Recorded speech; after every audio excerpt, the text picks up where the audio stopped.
중국에 개 같은 게 돌아가면 죽어요. 사선 없어요. 우리는 그게 무서워요. 제트스키 한 대로 망망대해를 건너 중국을 탈출한 청년이 있습니다. 그가 선택한 나라는 미국도, 일본도, 호주도 아닌 바로 대한민국이었습니다. 이 청년은 왜 하필 한국을 선택했을까요? 그리고 왜 중국에서는 기사 하나 나지 않은 걸까요? 지금부터 그 충격적인 이야기를 시작하겠습니다.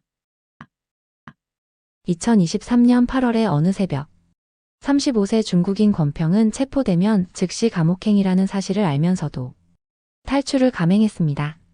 거친 파도와 변덕스러운 해류, 연료 부족의 위험을 무릅쓰고 130km의 바다를 향해 나아갔습니다. 죽어도 자유롭게 죽고 싶다는 단 하나의 결심이었죠. 14시간의 사투 끝에 인천 갯벌에 도착했고, 몸은 탈진 상태였지만 그의 눈빛은 살아있었습니다. 그가 찾은 것은 돈이나 명예가 아닙니다. 바로 자유였죠. 세계가 주목한 이 충격적인 탈출 사건은 단순한 뉴스거리가 아닙니다. 이제부터 들려드릴 이야기는 여러분이 상상했던 것보다 훨씬 더 놀라운 진실입니다. 지금부터 하버드 대학교 인권법 교수의 시선으로 본 진짜 대한민국 이야기를 시작합니다. 여러분이 피와 땀으로 만들어온 나라의 진정한 가치를 확인하실 수 있을 것입니다. 그리고 왜 한 청년이 목숨을 걸고 이 땅을 찾아왔는지 그 충격적인 이유를 들려드리겠습니다. 저는 하버드 대학교 인권법 교수 마이클 브라운입니다. 지난 25년간 세계 각국의 인권 상황을 연구했으며 UN 인권위원회 자문위원으로도 활동했죠. 수많은 난민과 망명자들의 이야기를 접했지만 권평이 사연은 제 인생의 관점을 완전히 바꿔놓았습니다. 서울의 한 조용한 카페에서 그를 처음 만났습니다. 창백한 얼굴, 끊임없이 주변을 살피는 긴장된 눈빛. 그는 창가 자리를 피하는 듯 보였죠. 감시받는 습관이 몸에 배어 있었던 것일까요? 이 순간 저는 자유가 없는 삶이 어떤 것인지 실감했습니다. 권평은 35세의 중국 국적 한인 교포 3세였습니다. 그의 가족은 오래전 중국으로 이주한 한국인의 후손이었죠. 베이징에서 컴퓨터 엔지니어로 일하며 겉으로는 성공한 삶을 살았지만 그의 내면에는 자유에 대한 깊은 갈망이 있었습니다. 모든 비극은 2016년에 시작되었습니다. 그는 시진핑 중국 국가주석을 히틀러에 비유하는 문구가 적힌 옷을 입은 사진을 SNS에 올렸습니다. 단 한 장의 사진이 그의 인생을 완전히 바꿔놓게 되었죠. 중국 당국은 그를 국가전복 선동죄로 체포했고 형식적인 재판 끝에 징역 1년 6개월을 선고했습니다. 감옥에서의 생활은 지옥 같았다고 말했죠. 정치범들은 일반 범죄자들과 다른 대우를 받았습니다. 하루 12시간의 강제 노동, 끝없는 사상 교육, 자아 비판 활동이 이어졌습니다. 감옥 창문 너머로 보이는 하늘만이 그의 유일한 위안이었죠. 출소 후에도 자유는 찾아오지 않았습니다. 오히려 더 철저한 감시가 시작되었죠. 집에는 감시 카메라가 설치되었고 휴대폰은 24시간 도청되었습니다. 직장도 잃었습니다. 국가 전복 선동죄 전과자에게 일자리를 주는 회사는 없었죠. 중국에서는 유죄자와의 연루도 처벌 대상이기 때문입니다. 중국의 감시 체계는 상상을 초월합니다. 디지털 세계의 모든 흔적이 추적되고 도시 곳곳의 CCTV는 얼굴 인식 기술로 시민들의 움직임을 감시하죠. 베이징 시내만 해도 80만 대가 넘는 감시 카메라가 있습니다. 매일 하는 행동과 발언이 사회 신용 점수에 반영되어 삶의 질을 결정하고 있죠. 점수가 낮아지면 기차표 구매, 자녀 교육, 심지어 병원 진료까지 제한받습니다. 권평에게는 더 가혹한 제약이 있었습니다. 매일 지역 경찰서에 출석해야 했고 여행을 가려면 허가를 받아야 했습니다. 친구를 만날 때도 보고해야 했죠. 가장 가슴 아픈 것은 출국 금지 조치였습니다. 한인 교포 3세였지만 그는 조상의 나라를 찾아볼 기회조차 빼앗겼습니다. 밤에는 악몽에 시달렸고 낮에는 감시의 공포 속에 살았습니다. 정신적 압박은 날이 갈수록 심해졌죠. 권평의 눈빛은 점점 생기를 잃어갔고 체중은 급격히 줄었습니다. 이런 나라에서 더는 못 살겠다는 생각이 그의 마음을 지배했습니다. 그리고 마침내 결심했습니다. 평생 감시 속에 살 바에는 차라리 죽음을 무릅쓰고 자유를 찾아 떠나리라. 감옥에 돌아갈 것인가 아니면 목숨을 걸고 탈출할 것인가. 그는 후자를 선택했습니다. 탈출 계획은 6개월이 걸렸습니다. 제트스키를 구입했지만 의심을 피하기 위해 다른 도시에 보관했죠. 홀로 항해법을 독학했고 위성 지도를 암기했습니다. 날씨와 조류 패턴까지 연구했습니다. 산동반도에서 인천까지의 경로 약 300km의 거리를 머릿속에 그렸습니다. 열흘간 제대로 잠도 이루지 못했죠. 2023년 8월의 어느 날 바다는 평온했습니다. 이런 날은 1년에 몇 번 없다고 했죠. 마지막으로 중국 땅을 돌아봤습니다. 머릿속에는 어머니의 얼굴이 떠올랐습니다. 다시는 볼 수 없을지도 모르는 가족들. 가슴이 찢어지는 아픔이었지만 자유를 향한 갈망이 더 컸죠. 제트스키 한 대에 자신의 운명을 맡겼고 앞에는 300km의 망망대해, 뒤에는 체포와 투옥, 어쩌면 죽음이 기다리고 있을지도 모르겠습니다. 국경 순찰대에 발각되면 즉시 사살될 수도 있는 위험이 있었습니다. 하지만 그의 눈빛은 결연했습니다. 한국은 자유와 민주주의를 지킨 나라였고 무엇보다 그의 조상의 뿌리가 있는 곳이었습니다. 중국에 돌아가면 죽는다는 확신이 그를 망망대해로 이끌었죠. 망망대해는 거칠었습니다. 산동반도의 해안선이 시야에서 사라지자 권평의 심장은 더욱 빠르게 뛰기 시작했습니다. 이제 돌이킬 수 없는 강을 건넜습니다. 앞으로는 오직 한 방향, 자유를 향해 나아갈 뿐이죠. 14시간. 영화 한 편을 보고 저녁 식사를 하고 밤새 푹 잘 수 있는 시간입니다. 그러나 권평에게 24시간은 생과 사의 경계선이었습니다. 출발 후 처음 얼마간은 바다가 평온했습니다. 하늘은 맑았고 파도는 잔잔했습니다. 권평은 희망을 품었죠. 그러나 시간이 흐르면서 상황은 급변했습니다. 갑자기 바람이 불기 시작했고 파도가 높아졌고 제트스키가 파도에 부딪힐 때마다 그의 몸은 공중으로 튕겨 올랐습니다. 손가락 관절이 하얗게 변할 정도로 핸들을 움켜쥐었습니다. 목은 바닷물과 빗물로 인해 갈라졌고 눈은 소금기로 따가웠습니다. 그럼에도 그는 쉴 수 없었습니다. 멈추는 순간 모든 것이 끝날 것이기 때문이죠. 멀리서 선박의 불빛이 보였습니다. 중국 해경 순찰선이었습니다. 권평의 심장은 멎을 듯 했습니다. 발각되면 즉시 체포 그리고 더 긴 징역살이가 기다리고 있었습니다. 어쩌면 그보다 더 끔찍한 결과가 있을지도 모릅니다. 그는 엔진을 끄고 파도에 몸을 맡겼습니다. 어둠 속에서 제트스키는 작은 점에 불과했지만 레이더에 포착될 가능성은 여전히 있었습니다. 20분간 숨죽이며 기다렸습니다. 순찰선의 불빛이 서서히 멀어졌습니다. 가까스로 위기를 넘겼습니다. 동틀 무렵 하늘이 밝아오기 시작했습니다. 북동쪽 수평선 위로 희미한 실루엣이 보였습니다. 처음에는 구름인 줄 알았습니다. 그러나 점점 뚜렷해지는 그림자. 한국의 서해안이었습니다.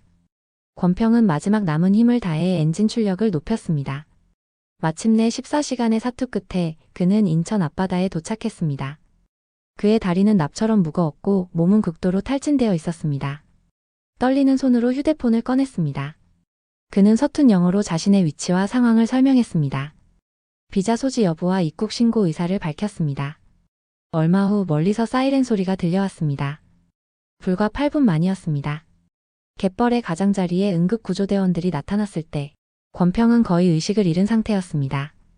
산소 마스크가 그의 얼굴에 씌워졌고 체온을 유지하기 위한 특수 담요가 덮였습니다. 구급차 안은 마치 작은 병원 같았습니다. 최첨단 모니터링 장비가 그의 생체 신호를 실시간으로 측정했습니다. 심장 박동, 혈압, 산소 포화도. 모든 것이 디지털 화면에 표시되었습니다.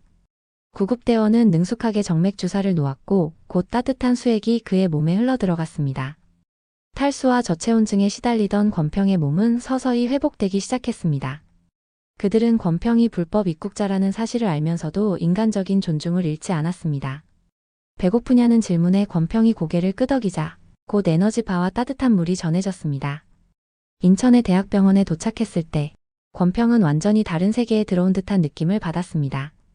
병원 로비는 깨끗하고 조용했으며 모든 것이 질서정연했습니다. 중국의 병원에서는 상상할 수 없는 효율성이었습니다. 천장에는 최신형 MRI와 CT 스캐너가 설치되어 있었고 의사들은 태블릿 PC로 환자 정보를 확인하며 신속하게 움직였습니다. 의료진의 전문성과 장비의 첨단성에 권평은 감탄했습니다. 그러나 치료가 끝나자 현실이 다시 찾아왔습니다. 경찰과 출입국 관리사무소 직원들이 병실에 들어왔습니다. 중국으로 강제 송환될지도 모른다는 공포가 그를 엄습했습니다. 그러나 이 두려움은 곧 놀라움으로 바뀌었습니다. 그들은 차분하게 상황을 설명했고 권평의 이야기를 경청했습니다. 특히 그가 중국에서 겪은 정치적 탄압에 관심을 보였습니다. 변호인의 조력을 받을 권리, 진술을 거부할 권리, 심지어 통역을 요청할 권리까지 안내받았습니다. 중국에서는 상상도 할 수 없는 일이었습니다. 원칙적으로는 외국인 보호소에 구금되어야 하지만 그의 건강 상태와 정치적 탄압의 배경을 고려해 임시 체류 허가 가능성도 언급되었습니다. 인권을 최우선으로 고려하는 시스템의 권평은 또 한 번 놀랐습니다. 병원 식사도 특별했습니다. 영양사가 직접 그의 상태에 맞는 식단을 구성했고 한식, 중식, 양식 중 선택할 수 있었습니다. 권평이 중국식을 선택하자 간호사는 미소 지으며 고향 음식이 그립겠네요 라고 말했습니다.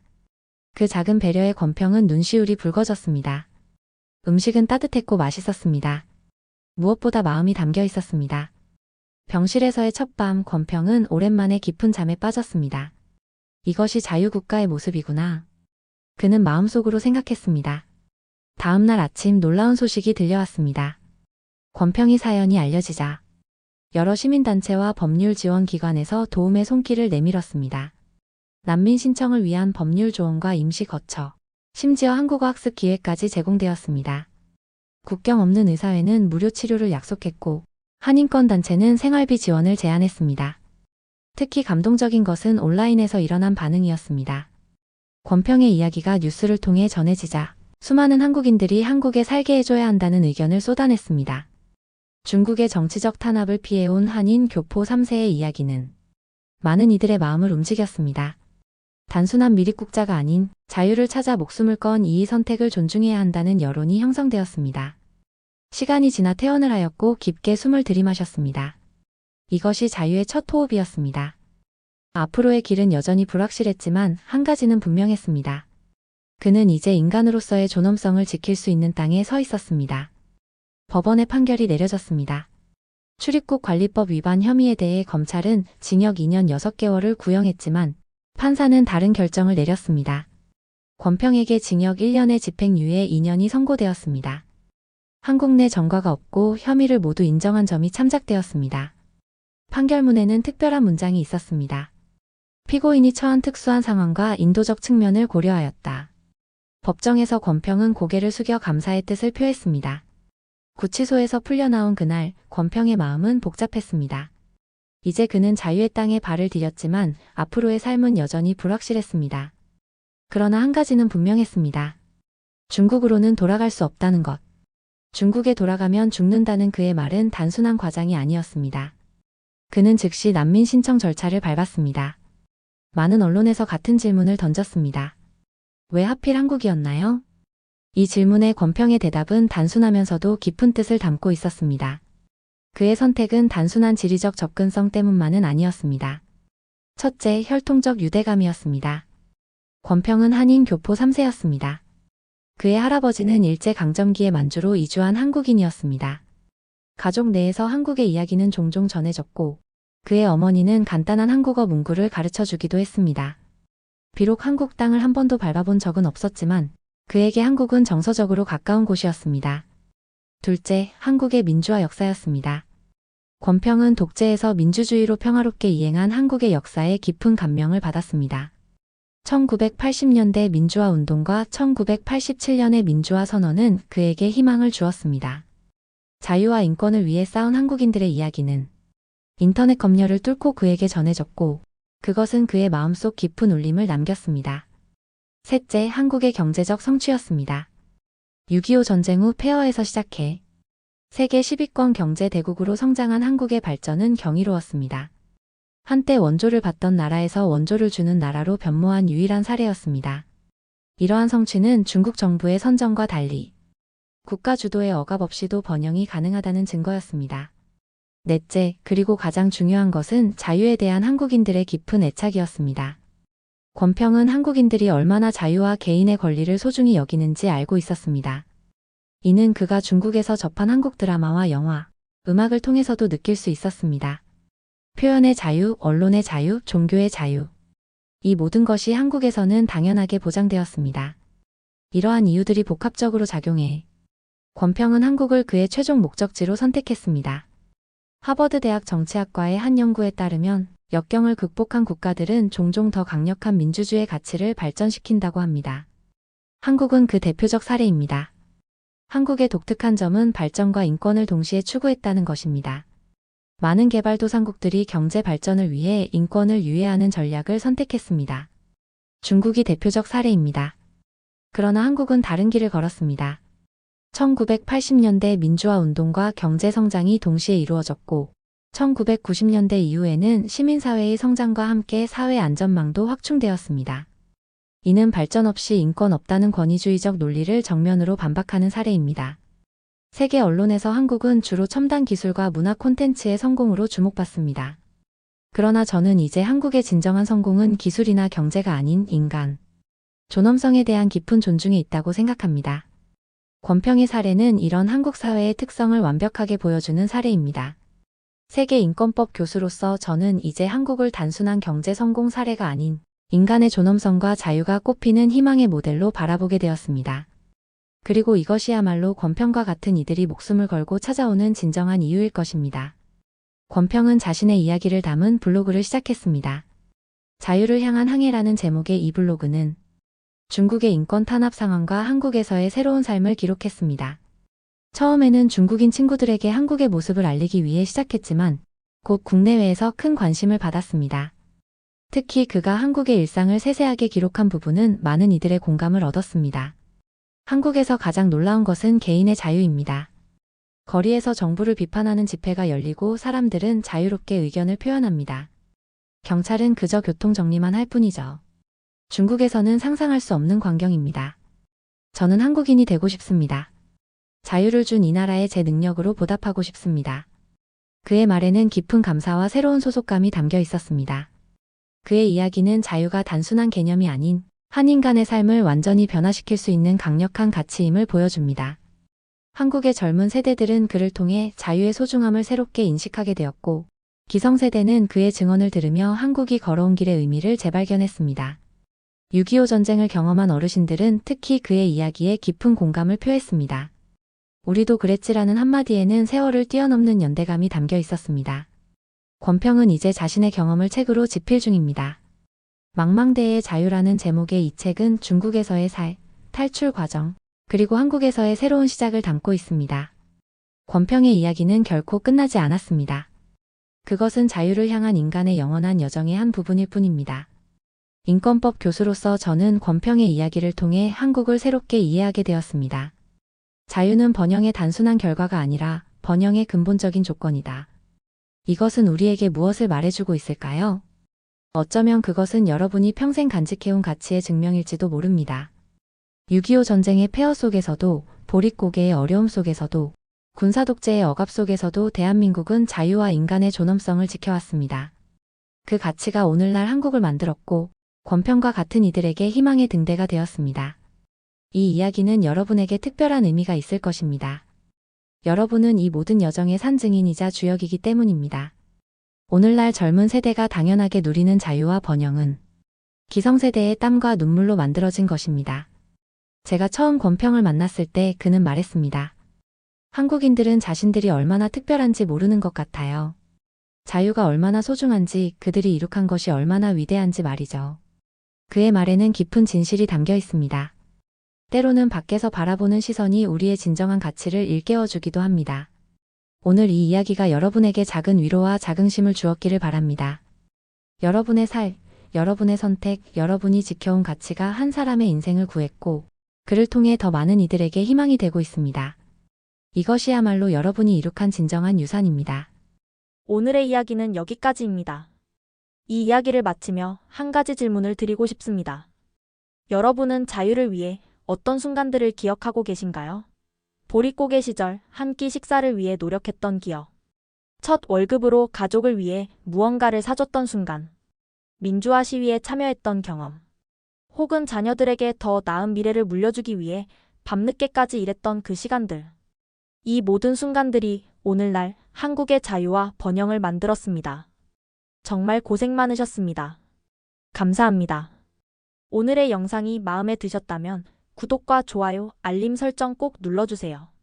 지금까지 감동을 전하는 기차, 감동쭈쭈였습니다. 더욱 감동적인 이야기로 찾아뵙겠습니다.